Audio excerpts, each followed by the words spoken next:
अस्सलामुअलैकुम, आप देख रहे हैं देसी टीवी यूएसए। अब तक की खुसूसी रिपोर्ट के साथ मैं हूं ताबिंदा गुल। एथनिक मीडिया सर्विसेज ने एक कौमी ब्रीफिंग का एहतमाम किया जिसका उन्वान था all eyes on AAPI voters in swing states. मुकर्रीन में Shekhar Narasimhan, Mohan Seshadri, Christian Chen, professor James जर्सिडियास, डॉक्टर टंग निग्युइन और रीना शाह शामिल थे। आइए देखते हैं इस ब्रीफिंग में मुकर्रीन ने क्या कहा। So, good morning, everyone. Happy Friday. Welcome to today's Ethnic Media Services Weekly National News Briefing. I'm Sunita Sarabji, and I'm your moderator for today. Asian American, Native Hawaiian, and Pacific Islanders are the fastest growing voter electorate. More than 15 million AANHPIs will be eligible to vote on Election Day, November 5th, including many first-time voters. In battleground states, AANHPIs could constitute the margin of victory if they get out to vote. So now we begin with Shekhar Narasimhan, who will give us an overview of the importance of the get out the vote for AANHPIs in swing states. Shekhar is in Michigan, and he's going to offer us a perspective from the state. Welcome, Shekhar. Thank you, Sunita, and very glad to be here.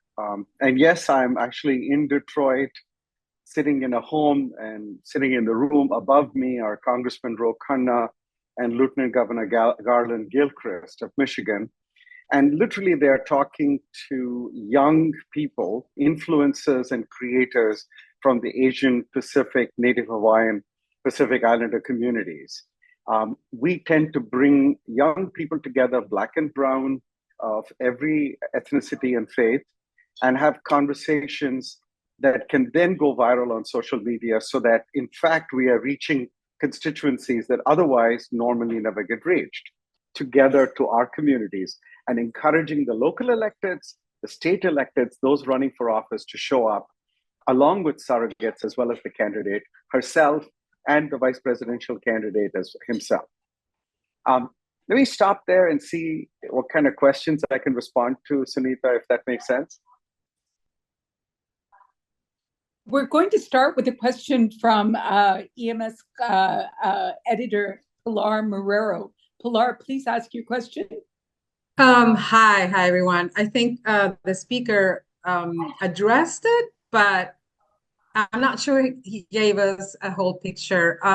So every presidential election year, we hear the same thing. Yes, they're looking at our communities. They're gonna, focus on our vote. They want us to turn out.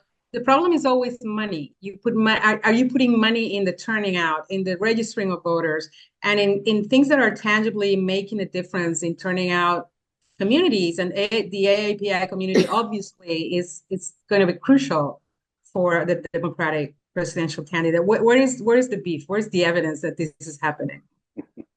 So, great question, Pilar. Let me answer it two ways. And the glass is always going to be half full, okay?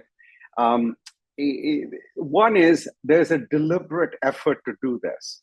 And you could see it starting in 16. It's grown in 20, and it's grown even more in 24 with the excitement in our communities about the top of the ticket. But is it enough? The two questions. They are doing it. They are absolutely trying. We have full participation with the campaign and all the events we're doing. We're participating with them in every launch that they're doing, particularly in the states where we're active right now, which is Michigan and Georgia. But is it enough? Is it commensurate with the need and the desire of our community to engage? Look, I'm always going to complain about that, okay? But to some extent, the organizations that are on this call and the people working on it, whether we're volunteers or we have paid staffs, that's what we do also. We fill the gap. We see where the need exists and we dive in. We do not hesitate to go raise the money and spend the money in places where we think the campaign is not doing it. And I'll give you a simple example. Our community, the AANHPI community, is basically 38 countries, hundreds of languages. It's small and scattered, but yet it's proportionate. There's a mosque in Detroit represented by City Councilman Scott Benson. He organized a community hall meeting, and there were 300 people from Bangladesh and West Bengal in that room. And we had people who could speak Bengali. But the campaign could never have thought of doing that, okay? We have to think of doing that. We have another community that has a Burmese center where 150 people from Burma showed up, Burmese Americans, all potential voters.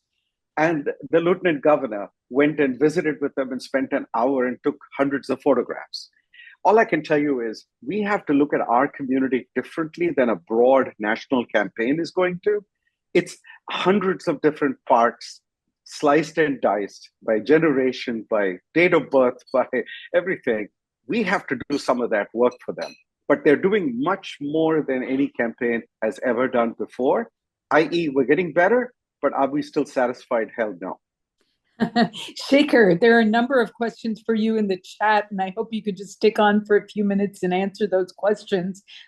We move on next to Christine Chen, who will discuss some of the key findings from the Asian American Voter Survey, which was released in July. I believe many of you have seen the AABS, but we welcome Christine to discuss the findings as they relate to voting. Welcome, Christine. Great. Thank you so much. Hi, everyone. API Vote, for those of you who don't know, we're the nation's leading nonprofit focusing on building political power by increasing voter and civic participation. We really do that by really investing in local nonprofits and the infrastructure there. So the exciting news is that some of the trends that we're seeing is that even starting in 2020, AAPI registrants are growing at a rate of 1.28 times larger than the Asian American Pacific Islander citizen voting age population. In other words, 18 years and older and US citizens. We do know that TargetSmart in the next few weeks will be releasing new data on voter registration. I've been promised that there is going to be some interesting information about the AAPI registration rates. So we're really anxious to actually look at that. But this is what is showing us is that since 2020, that our community continues to actually be engaged and are registering. We have a lot of catch up to do because in 2020, I used to say only half of our family and friends were registered and ready to vote. But now we're actually seeing that shift because in 2020, we saw that 60% actually turned out. The other exciting trend that we're seeing is that in 2020, 21% of the voters that the Asian American voters that turned out were first-time voters. That was even higher in battleground states where you saw, like in Georgia, 26% of the API's voters were first-time voters, and in Nevada, it was 25%. And we actually saw that increase across the board, across all the presidential battleground states, as well as other states as well. So looking forward to this conversation. Perfect. Christine, thank you so much. One key question before we move on to Mohan. What about the critical 18 to 34 vote? Where are they? Well, I think that's why we're what we've been hearing, whether it's on the ground, but also I'm really anxious to hear from TargetSmart because what we've heard is that there's an increase of 18 to 34-year-olds registering. And so we're looking at, and also women are actually registering at higher rates as well. Fantastic. Thank you so much, Christine. In the interest of time, we are going to move on to Mohan Seshadri, who joins us from Pennsylvania. Mohan, welcome. Hi, everybody. Thank you so much for having me. As Sunita said, my name is Mohan. I'm the Executive Director of APIPA, the Asian Pacific Islander Political Alliance. We're Pennsylvania's first and only statewide Pan-Asian 501c4 advocacy and political organization. We were founded by community leaders and community organizations all across the Commonwealth of Pennsylvania, representing many of our diverse communities all across PA. Leaders and organizations who'd spent literal decades organizing at the grassroots level, at the neighborhood level, at the city level for Asian American political power and access to government, to democracy, and to justice for our communities, but who'd never had a single statewide pan-Asian political voice to speak through in the battleground state of Pennsylvania, they're going to lose our votes. And so, in addition to mobilizing our voters for Kamala Harris, we've also called on the Biden-Harris administration to shift course when it comes to supporting our immigrant and refugee communities, not just for the moral and ethical and justice reasons of our communities deserve dignity and our families deserve to be whole in the places where they grew up, but also because we can't afford to lose a single vote in the battleground state of Pennsylvania. And every vote, every one of our voters is going to count this year. And our Southeast Asian voters are going to be voting based on their families remaining whole. Our West Asian voters are going to be voting based on what's happening in Gaza and the Middle East. And we need our elected officials and the candidates we're backing to hear those voters and make sure that they're being accountable to them, shifting course when it's necessary in order to earn our people's votes.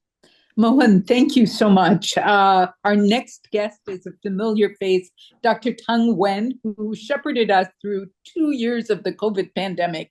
But I want to stress here to reporters that Dr. Nguyen joins us here in his personal capacity as president of Pivot, and he will share his organization's unique strategies for engaging Vietnamese American voters. Dr. Nguyen, welcome back. Thank you, Sunita. Greetings, everybody. I'm representing Pivot, the Progressive Vietnamese American Organization, and we're a national org working to engage and empower Vietnamese Americans for a just and diverse America. Historically, as you've heard from Christine, the Vietnamese American voting population has been the most conservative among the AA and HPI communities, partly due to past association of the Republican Party with anti-communism. Many of us in the community, however, thought two things back in the mid-2016, 2017. One was that this was an outdated perception of the Vietnamese American electorate because the more moderate, liberal, progressive people were much quieter. And then two, that those of us who were not conservative needed to rally and create a supportive community, as well as to elect candidates that are actually good for Vietnamese Americans. And that's how Pivot was born. Since then, we have worked really hard to keep our community informed. There is rampant mis and disinformation in our communities, both in English, but especially in Vietnamese, with much of that bad content coming out on YouTube. We created a project called Viet Fact Check, which is a nonpartisan information service that has really served as a model for bilingual anti-disinformation work in Asian American communities. Electorally, we have also engaged in work through our 501c4 and Super PAC arms. In 2020 and 2022, we implemented a massive bilingual ads campaign online in English and Vietnamese to persuade voters in swing states. And our ads reach hundreds of thousands of Vietnamese Americans, including many on conservative platforms. We also collaborate on the ground with local AAPI organizations such as Mohan's, by helping them with their Vietnamese materials and outreach through our Pivot Fellows programs, which embedded young Vietnamese American activists in organizations that have local know-how. Our fellows made hundreds of thousands of voter touches. We are using the same model, this bilingual digital online campaign and on-the-ground voter engagement this year. We recently conducted some focus groups with these voters to understand where they are coming from. And what we learned was that many young Vietnamese American voters are all in on Harris, but some are holding back primarily because of the situation in Gaza. We are also learning that some older Vietnamese American voters who used to support Trump are either less vocal about him or less enthusiastic about him, or have been turned off by him, mostly not around policy issues, but around character issues. And this seems to have started with the insurrection in January 2021. And these focus group findings reflect what we saw in the survey data presented earlier by Christine Chen. The Vietnamese American electorate is shifting from majority Republican and Trump supporters to a toss-up between Republicans and Democrats in terms of tailoring the messages and the people telling them about the issue. I do really think that, in a very nonpartisan way, there's just a lot of misinformation out there. We just have to get the right information and trust our people to do the right thing. there's another question for you. How potent is the crime issue? Crime has fallen, but the perception is that it's rising. How do you address disinformation about crime, specifically hate crimes, which have so impacted our communities? Yeah, no, I think hate crimes and anti-Asian hate crimes in particular has been an incredibly important and powerful force in driving people to vote because they care about themselves and their family and the safety of everyone. I think the way to think about it is that there are two different ways of thinking about crime. One is just crime in general, and one is hate crime. Crime in general, is certainly in many places are actually on the trend downward, not upward. So I think it's important to be accurate about that information so that not to unnecessarily frighten people. On the other hand, hate crimes are on the rise, and therefore we have to address that by saying, well, what are the causes of hate crimes?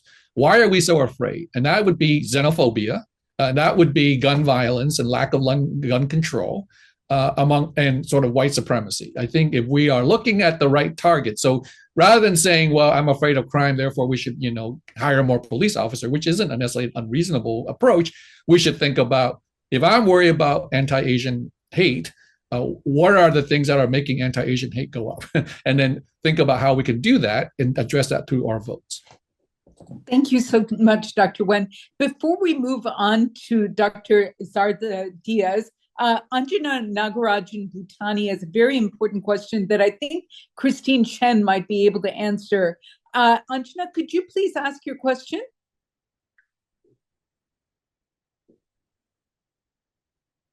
Hi, this is the question for anybody who wants to take it. The statistics show us that the number of Americans who identify as biracial or multiracial is increasing quite rapidly. How do they vote or lean politically? I'm curious. Yeah, unfortunately, there is not specific data on that. There are very few surveys. So that's one thing that we're still trying to get the media outlets and those that actually poll voters to actually be able to do that. It is also, and so right now, even with our Asian American voter survey, right now, at least according to our Asian American voter survey, they feel that Republicans at 33% are doing a little bit better than Democrats at 28% in terms of immigration. Oh, actually, no, I'm sorry. 35% is Republicans are doing better, 33% for Democrats, but 24% still say there's no difference. So you still have a large segment where there's still not enough differentiation between the two. Got it.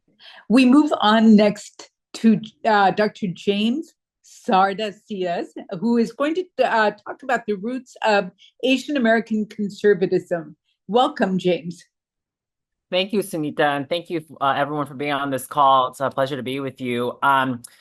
Just a little bit of background. So I know a lot of folks on this panel, esteemed co-panelists, are representing PACs, nonprofit groups, voter outreach organizations. I'm here as a historian, as an academic who's trying to get a better sense of the political landscape of Asian America, and I focus on contemporary Asian American history.